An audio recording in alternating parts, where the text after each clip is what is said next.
Welcome to the Consider This channel.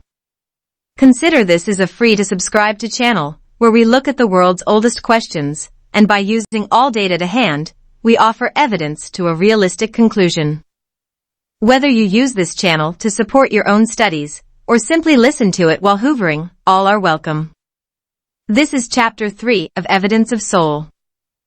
If you have not yet watched Chapters 1 or 2, may I advise you do. Now, let's get into it.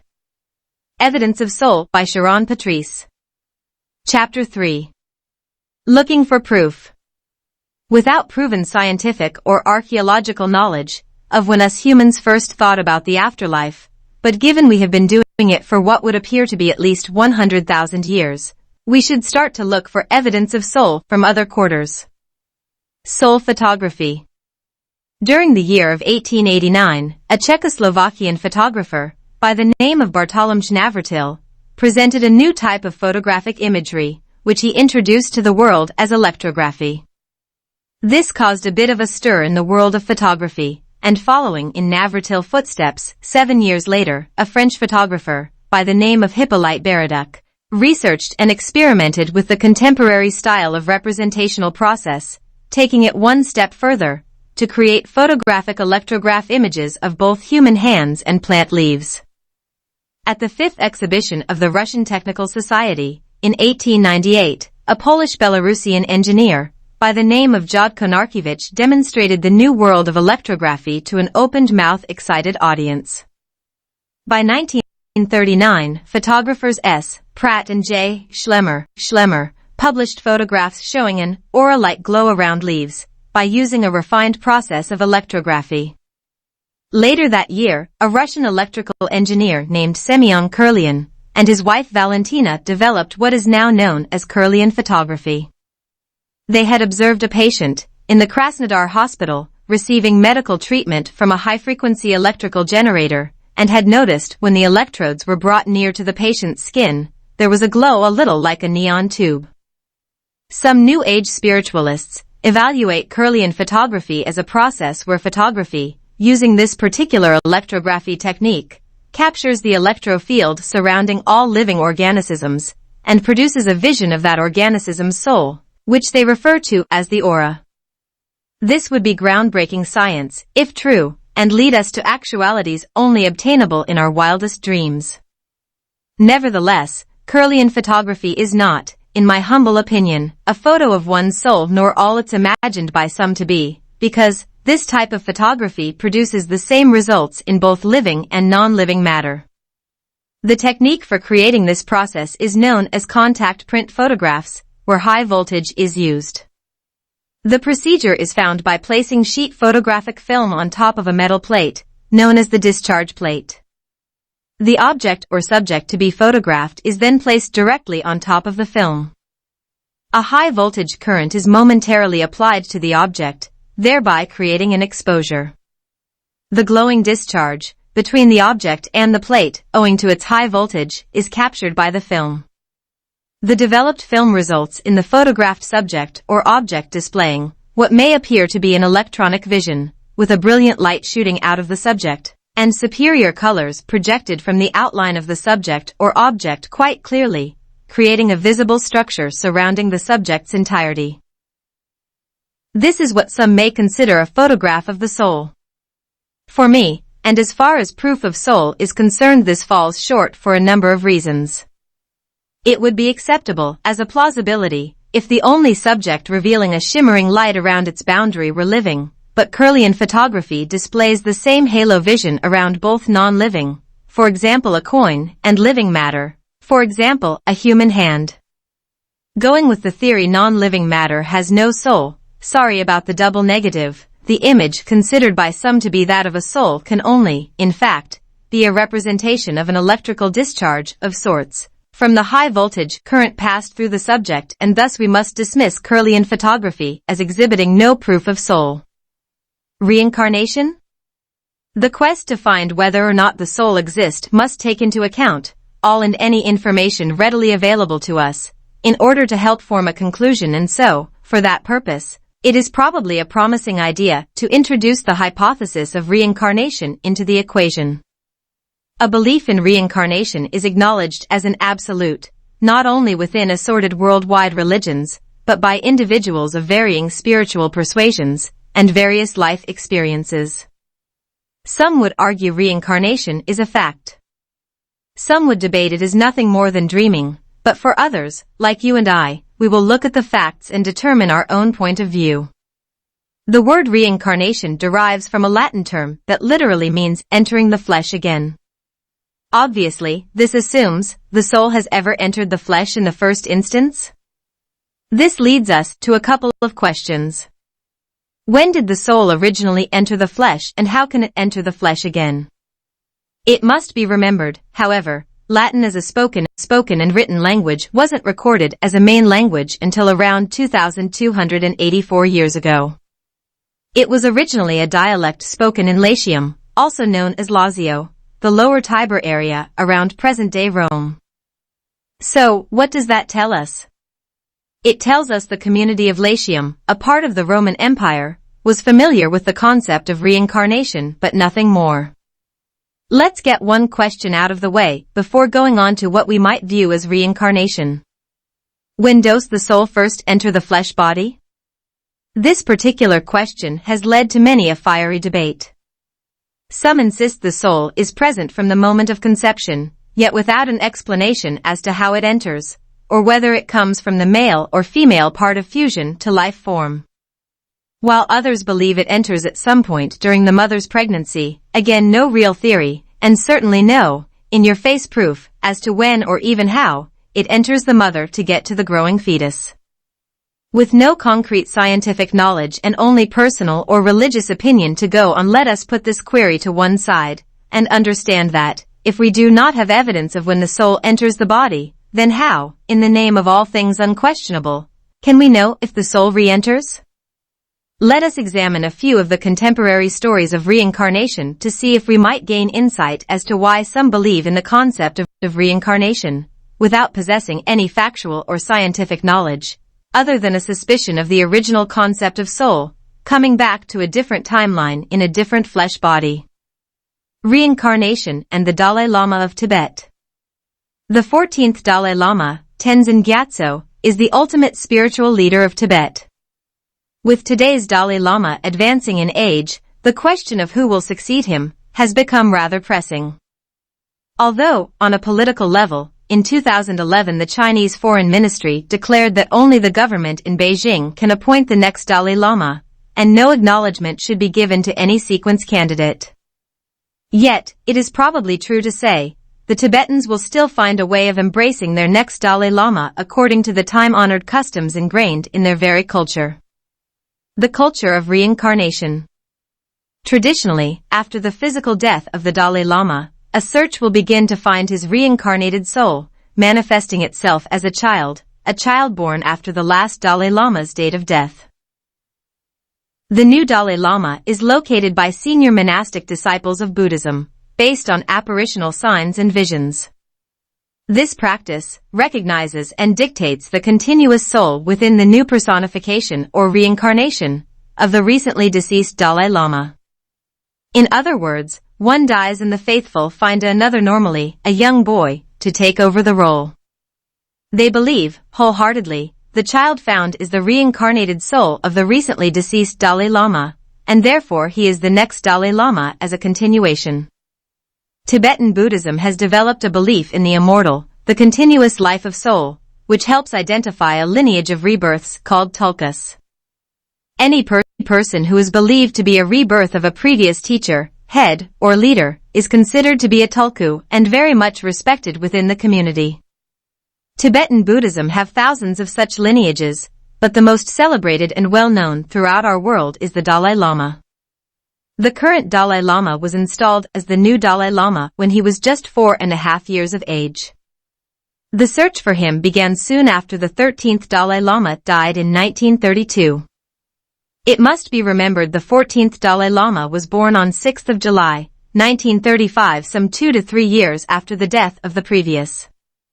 It is said, when the search party, consisting of the 13th Dalai Lama's closest monastic attendants, arrived at his house, read that is when they arrived at the young boy's house, there were immediate signs that this was the one they were looking for.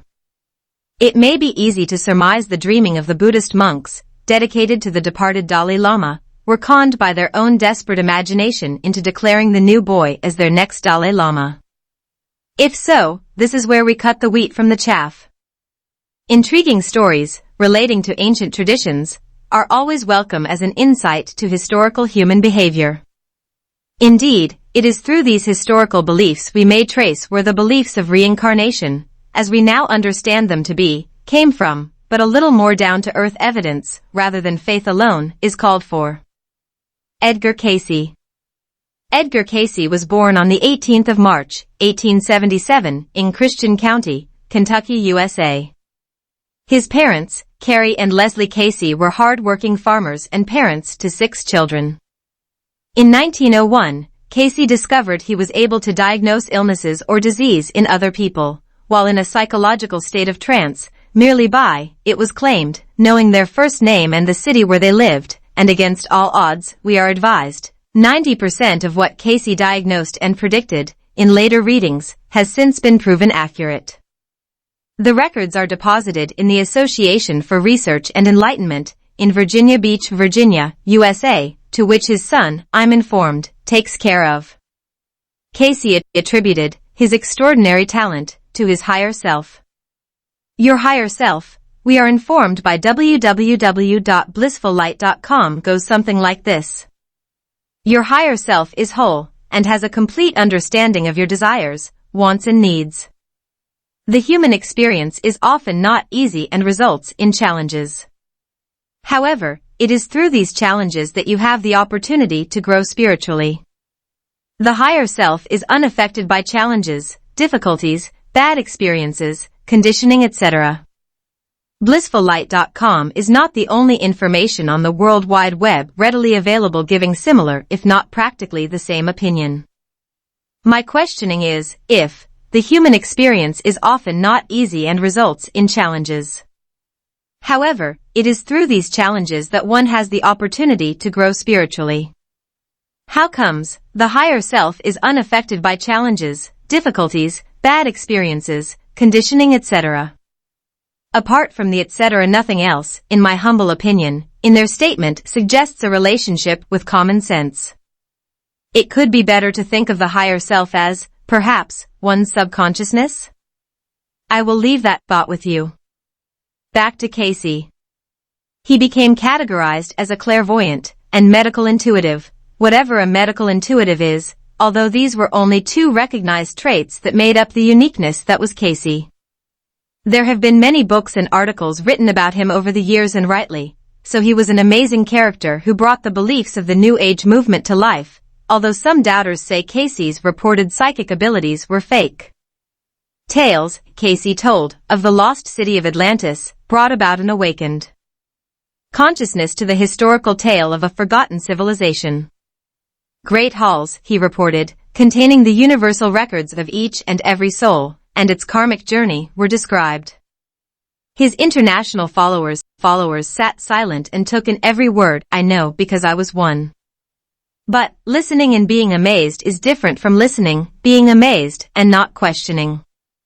Karma. Karma is the concept that actions or deeds bring consequences, not just in this immediate life setting, but karma may be carried on to further lives. Everything we do has a consequence.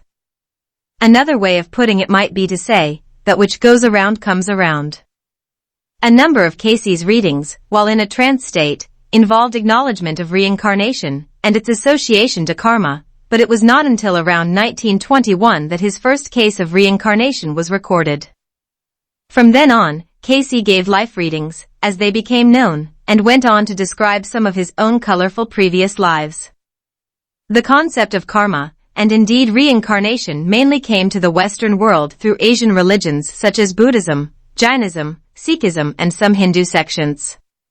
If we are to believe in karma, then we should accept on a basic level that if we knowingly and willingly are unkind to others in this life, we may have to pay the price in the next life, or even sooner. A murderer, for example, may be murdered in his or their next life, and so on. While scientific grounds for karma or reincarnation in action are not readily available, there are plenty of stories from the parents of children who believe their child is the reincarnated self of someone who had lived before. Some children, often from a noticeably early age, show knowledge on subjects they have not been exposed to. Some of those children may have been very unsettled as babies, screaming through the night with no known cause while the doctor tells the bewildered parents, "It's okay, little Johnny just has the night terrors, he'll grow out of them." The greatly respected psychiatrist, Ian Stevenson, of the University of Virginia, recorded many case studies of young children who claimed to remember past lives. He published 12 books based on his findings, including 20 cases suggestive of reincarnation, and European cases of the reincarnation type, to name but two. One fascinating set of studies Stevenson undertook was when a child, claiming knowledge of another life, and details of that other life's given name and or how they died, and a person of that name or associated details had been verified by public records. He would analyze those cases, paying particular detail to birthmarks and defects. Quite often he found wounds and scars on the deceased person seemed to coincide with defects from birth, or birthmarks on the child subject, who had supposedly reincarnated. For example, a child claiming to have been a soldier who died from injuries to his head and holds the left side of his head as though in pain, and the child himself was born with a birthmark on the left side of his head would be marked with. No normal explanation could be found? While stories of reincarnation are typically accepted throughout Asia, the Western world appears less willing to be convinced. One of many stories that comes to mind from India is that of a little girl by the name of Shanti Devi. Shanti was born on December 12, 1926 in Delhi, a large bustling city in India. As a little girl in the 1930s, she began to detail memories of what she asserted was her past life. When Shanti was around 4 years old, she told her parents that her real home was in the city of Mathura, where she had lived, she insisted, with her husband. Mathura is around 90 miles, that's 145 kilometers, from Delhi, and neither she nor her family had ever visited Mathura. Shanti's parents discouraged her talk of reincarnation, so she ran away from home at the age of 6, trying to reach Mathura, but did not make it, and was swiftly taken back home. However, this did not deter the young girl, and while at school one day she told friends that she had been married and had died 10 days after giving birth to her son.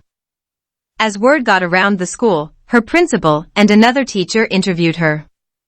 Not only did she use speech associated with the Mathura dialect, the teachers noted, but she also gave the name of her supposed husband, Kedar Nath, and said he was a merchant by trade. The principal was fascinated with her story and set about trying to locate a merchant by that name in Mathura. To the teacher and school's amazement, a merchant by the name of Kedar Nath was found, and yes, it was confirmed he had lost his wife, Lugdi Devi, 9 years earlier, 10 days after giving birth to their son. Kedar and his son traveled to Delhi anxiously. Upon being introduced to little Shanti, Kedar pretended to be his own brother. But Shanti Devi instantly and without hesitation recognized Kedar and immediately knew the boy was their son. Kedar quizzed Shanti, asking her all sorts of questions, and as she knew so many details of their life together, he was very quickly convinced that Shanti was indeed the reincarnation of Lugdi, his wife and mother of their son. This case became celebrated throughout the region and reporters fell over each other trying to get the story from Shanti in person. In time it came to the attention of the world-famous politician, lawyer and advocate of non-violence and all-round brilliant statesperson, Mahatma Gandhi, who set up his own commission to investigate further. His administrative unit traveled with Shanti and her parents to Mathura. There, she recognized several family members, including the grandfather of Lugdi, her purported previous self. During this trip she was upset to find out that Kedar had neglected to keep a number of promises he had made to Lugdi on her deathbed. Having exhausted every avenue of possibilities, the Commission's report, published in 1936, concluded that Shanti Devi was indeed the reincarnation of Lugdi Devi. Shanti was only 10 years old at the time. Shanti died in 1987.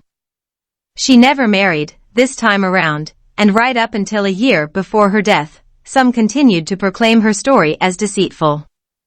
The main fact the doubters cling to is that Kedar Nath, in his capacity as a merchant, had visited Delhi and had dealings with an establishment a couple of streets from Shanti's house. Shanti, they say, may have overheard Kedar's talk of his late wife. The story of Shanti Devi strikes a common note with many reported accounts of reincarnation in that a trauma, in Shanti's case, death from a supposed previous life after giving birth, are strongly remembered in the next life. I've studied both scientific theories and New Age explanation on reincarnations for many years, and while some of the explained hypotheses come across as unbelievably naive, I have noted most reports fall into two categories. As with Shanti, trauma leading to death. Another is sudden and unexpected death. These two categories are usually brought to us through the words of young children relaying dreams and thoughts of people or situations they should know nothing about. The stories they relay are often remarkably close to the timeline of when, and sometimes extremely near to where, they were born in this life. In Shanti's case, 10 years elapsed from her death as Lugdi to her birth as Shanti, some 90 miles, that is 144.8 kilometers away. In some observed cases, the child relaying the information has reincarnated into a different sex, like the case of Luke, a blonde-haired boy from the USA, who around the age of 2 years old, told his parents, "You know that before I was blonde, I had black hair." His mother told him, "Don't be silly, you have always had blonde hair. You never had black hair." One day, when his mother was putting on a pair of earrings, Luke reached forward and touched her earrings, saying, "Oh, I used to have a pair like that when I was a girl." His mother told him, "Don't be silly, you were born a boy, you were never a girl." Luke was an early learner, and his parents were enormously proud of him, but as his stories became more bizarre and insistent, they realized their beloved son was relating what he, in his young mind, thought were facts, and like all good parents, they listened. One day, while Luke was sat in the garden with his mother, she pointed to a little red ladybird, who had landed on her hand. She asked Luke, "What should we call the ladybird?" Luke replied, "Pam." His mother was curious how he knew the female name Pam. It was not a name familiar to the family, and there were no television programs he may have watched where he may have heard that name. At the age of 3 years old on Valentine's Day, Luke's mother was hanging little Valentine decorations of hearts and owls on the window. Pointing to an owl, she asked Luke, "What should we call the owl?" Luke replied, "Pam." By now, with everything being called Pam, she asked, "Who is Pam?" Luke replied, I used to be, then I died." Luke continued, "Then I went to heaven, and God pushed me back down, and I was a baby, and you named me Luke." Luke's father was in denial. His beautiful only son was telling him he was the reincarnation of a lady named Pam, and so he buried his head in the sand, as many would, but only for a while. When little Luke was around 4 years old, the family were sat watching the television when something about bombing and a building on fire came on. It showed a picture of a burning building with a hole blown into the side. Luke, visibly upset, said, "I don't want to watch anymore." His mother tried to comfort him by assuring him it wasn't real, and all the people in the program were still alive, they were actors. Luke replied, "Yeah, but I died, and I don't like to think about it." His mother, realizing the gravity of the situation, asked, "Do you remember how you died?" Luke informed his mom, "It was in a fire." He went on to tell her he, as Pam, had lived in Chicago. Armed with this information, Luke's mother turned to the internet to browse records. She had the name Pam, she had the city of Chicago, and she knew Pam had died in a fire. What she found was astonishing. In March 1993, there had been a fire at the Paxton Hotel, Chicago. The emergency services responded and found people hanging out of windows screaming for help as the fire blazed and engulfed them. The fire was reportedly so aggressive that in the aftermath, specialists were enlisted to identify the burnt and disfigured bodies of the perished. Luke's mother put all the information that her son had given her together and traced the deceased, lady of interest, back to her burial. Her remains had been taken for a family burial at Maywood, Illinois. As Luke's mother researched more, she realized Maywood, Illinois was a predominantly African-American community. Luke's mother asked him, with a non-important, matter-of-fact air, what color skin did Pam have? Luke replied, black. Luke's story in full can be seen on YouTube, Ghost in My Child. Both Luke and Shanti appear to have remembered their previous life and sudden death from an incredibly early age. If we find cogent evidence of soul, is it then possible to find evidence that the soul just may reincarnate? Does it reincarnate occasionally or often? If so, either way, what would the purpose be? Some say the purpose is to learn, but to learn would suggest an outcome for that gained knowledge. This is the end of Chapter 3.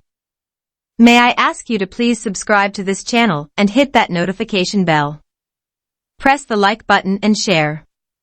Thank you for listening. I'll see you over on Chapter 4.